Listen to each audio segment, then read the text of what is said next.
Hello and welcome to Projector, and on this episode, Ryan Reynolds returns to shatter the fourth wall once more in Deadpool 2. Deadpool, played by Ryan Reynolds, becomes aware of a kid named Russell, played by Julian Dennison, who has flame-throwing powers his temper can barely control, and is being hunted by time-travelling assassin Cable, played by Josh Brolin. Deadpool must protect Russell, but he can't do that alone, assembling an X-Force of mutants, including the Lucky Domino, played by Zazie Beetz, if he's going to save the day. It's been 2 years since Deadpool burst onto our screens, managing to make up in a big way for his deeply unfortunate adaptation in 2009's X-Men Origins Wolverine, and was a massive hit. That was very much Ryan Reynolds' passion project, and it paid off in a big way.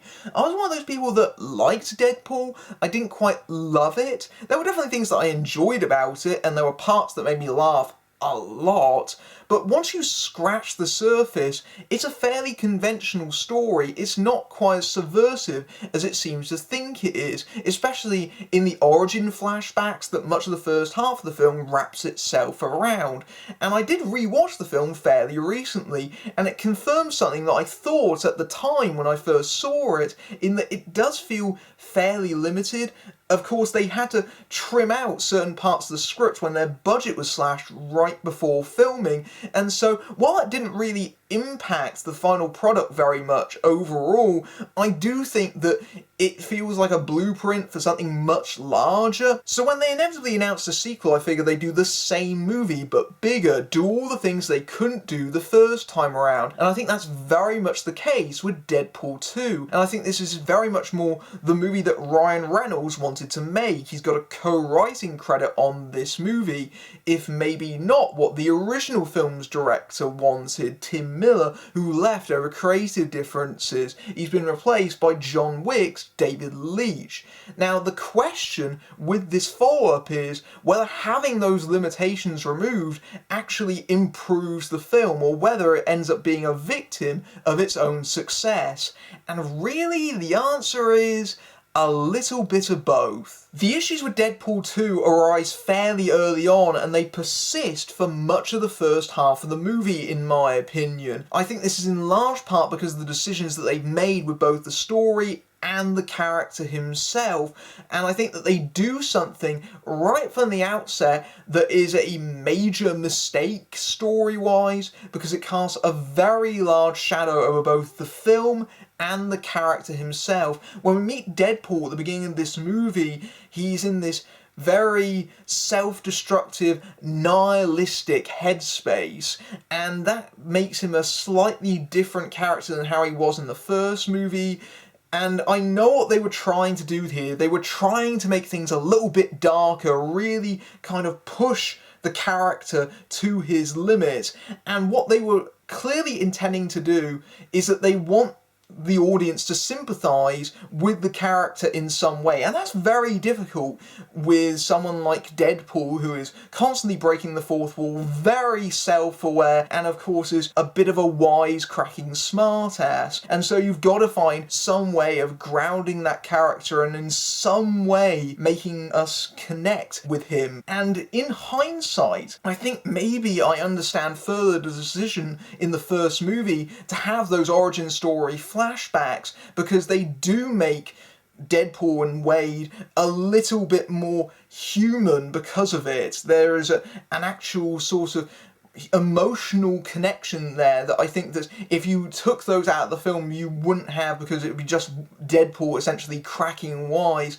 And Deadpool has always been dark, of course, because Wade was essentially tortured to force his mutation to take effect, and he's a cancer survivor, and his humour is a defence mechanism. That's always been the key point in these movies, and from a story point of view, the film tries to do way too much too soon. The movie is very front-loaded, trying to do each of these different storylines that it's setting up for later, and as a result, nothing really gets time to breathe, and it's constantly shifting its attention. And so we have all these scenes where Deadpool joins with the X-Men as a trainee. We have randomly inserted scenes of Cable all through the first first act of the movie, and we have to set up the kid Russell.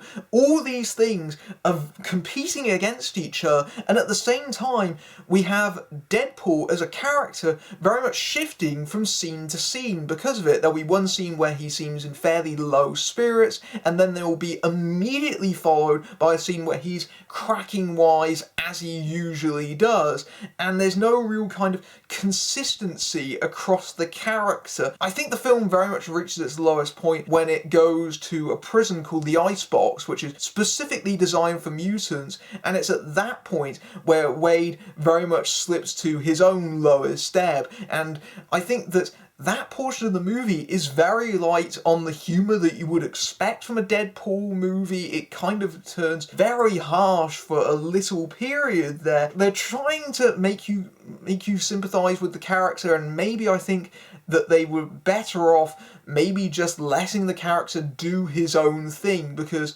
once they finally do that, once the movie finally gets all the pieces in place and reverts back to form, I think at that point the movie gets far better. I think it has a far more clear idea of what it wants to do, but as it stands, the first half of this movie, in my opinion, is a little bit of a mess. With that said, there is a lot here that is very familiar because so many of the gags are repeated from the first movie, and so chances are, if you liked a joke from the first movie, it's back again here, for better or for worse. So again, the movie starts in media res. There's another fake title sequence, this time elevated to Bond film levels. There's another joke involving an action figure. There is another scene based around Deadpool's freaky regenerative powers, which, to its credit, is one of the funniest scenes in the movie and basically extends out one of the funniest gags from the first film, I think, successfully, but at the same time, there is a lot of repetition here, perhaps more so than is really necessary, because they bring back so many things from the first film, and it almost seems like they're just bringing them back because people liked them the first time around, even if they didn't really have any purpose for them. Despite the fact that the X-Men are a fairly big part of this movie, it's more Colossus that takes the focus here. Negasonic Teenage Warhead is given a girlfriend, but that's the only thing that she's really given to do. She's very underutilized here, which I think is very disappointing. I also really wasn't a fan of the return of Dopinder, who's got murderous intentions. They bring him back, and I found his joke starting to wear thin. That's the problem with comedy sequels, in that you can do these things once, but if you do them again, the joke becomes less funny in the retelling, and that's very much the case with that character. He very much started to wear thin with me here. However, there is new things that work, especially in regards to the X-Force angle. The whole section of the movie where Deadpool assembles his own team is very, very funny, in large part because it feels like a very timely send-up of the ensemble superhero movies that we're getting at this present moment. And they do some really great gags in this sequence, not least in the form of the character of Peter, played by Rob Delaney, who is literally an average Joe who answers Deadpool's ad, and they mine a lot of gags out of his mediocrity. He comes across rather sweetly, and they do a very good job with that fairly small character. But the biggest impression out of that team, of course, is Domino. Zazie Beetz, I think, is actually a bit of a scene stealer in this movie. She really plays that character very well, and they have some really funny bits where they play around with her powers of luck, in spite of the fact that the CGI effects in this movie are a surprising letdown. There is some very dodgy CGI, especially around this character for whatever reason, which is somewhat unfortunate. Speaking of newcomers, when it comes to Josh Brolin as Cable, I think he does a fair fairly good job with what he's been given, but at the same time, I think he's better as Thanos in Infinity War, but that's mostly because he's given so much more to play in that movie. In this film, Cable is very much the strong silent type. He doesn't have a lot of dialogue, he mostly speaks with the violence and destruction that he wreaks with his futuristic technology, and his motivations are very unclear for most of the movie,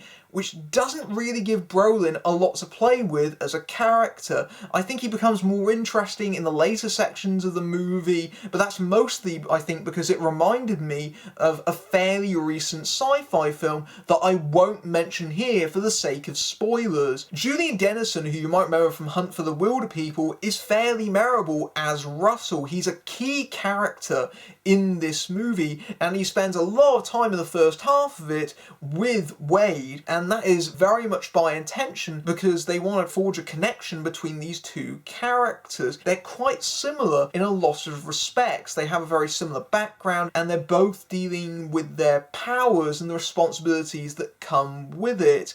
And in Russell's case, he's got a temper as fiery as his fist, and he's determined to prove that he's the toughest and hide his anxieties and vulnerabilities and the pain that he's been suffering. And it's all about the decisions that he chooses, the path that he takes from this point onward.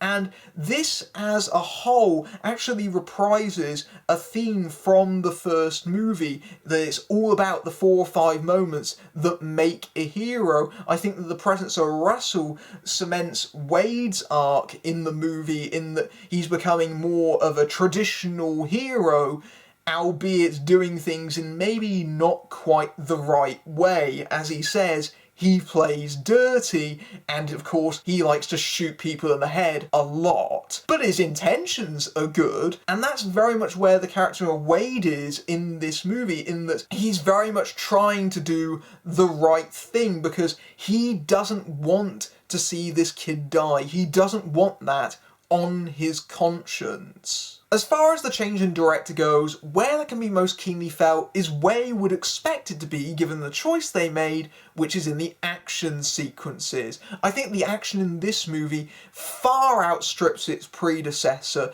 They really go bigger this time out, and the action scenes in this movie are more elaborate, and they're faster and punchier. They hit very, very hard, and there's a kind of savage comedy because of the brutality on display here. You laugh and wince at the same time because terrible things are happening to the human body in this movie. Usually Deadpool's. The sequence in the middle of the movie involving the convoy is easily the film's most complicated sequence, but it's also the best set piece in the movie, I think. And it's not quite up to the same level as John Wick or Atomic Blonde because this movie isn't as stripped back as those, but you can definitely tell that he has a very solid hand when it comes to handling that portion of the movie, if maybe less so in regards to the comedy. At 135 minutes, Deadpool 2 is at least 20 minutes too long, in my opinion.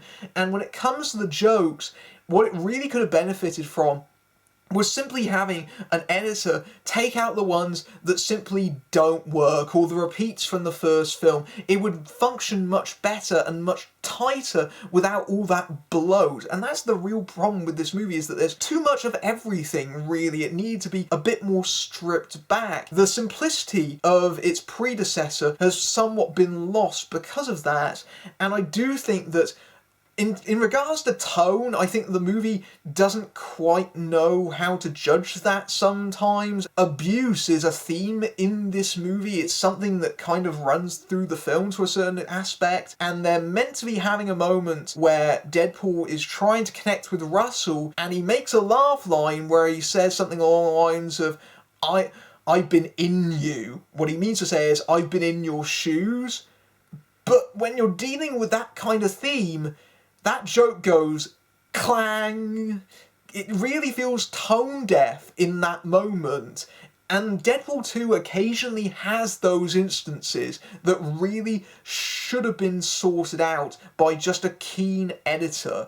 And what that editor really should have done as well is really pare back the ending of the movie, because the ending of the film feels exceptionally indulgent. It goes on for way too long. The film has essentially wrapped up, but it still keeps going for another 10-20 minutes, it feels like, and that feels very excessive in this case. It really is a case where they really should have just dialed that back a lot more. That feeling of self-indulgence isn't helped by all the fourth wall breaking in this movie, because Deadpool's constantly pointing out some of the shortcomings of the script, be it some obvious foreshadowing or 2 moments of lazy writing, and that doesn't really absolve you of those things, even if you do have a meta commentary on it for a cheap laugh.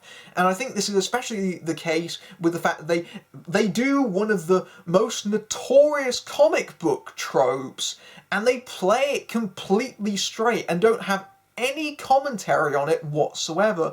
I think that by itself is rather revealing. So while Deadpool 2 does improve on its predecessor in several ways, overall the original is the superior film because it's much more focused by comparison. But even with that being said, if you like the first movie, there's still plenty to enjoy here. And I will admit that I did have a lot of fun at this movie. When the comedy does land, it's unbeatable. I laughed hysterically throughout this movie. I don't think I've laughed this hard at a comedy since probably the last Deadpool movie, and there's lots of fun surprises all throughout.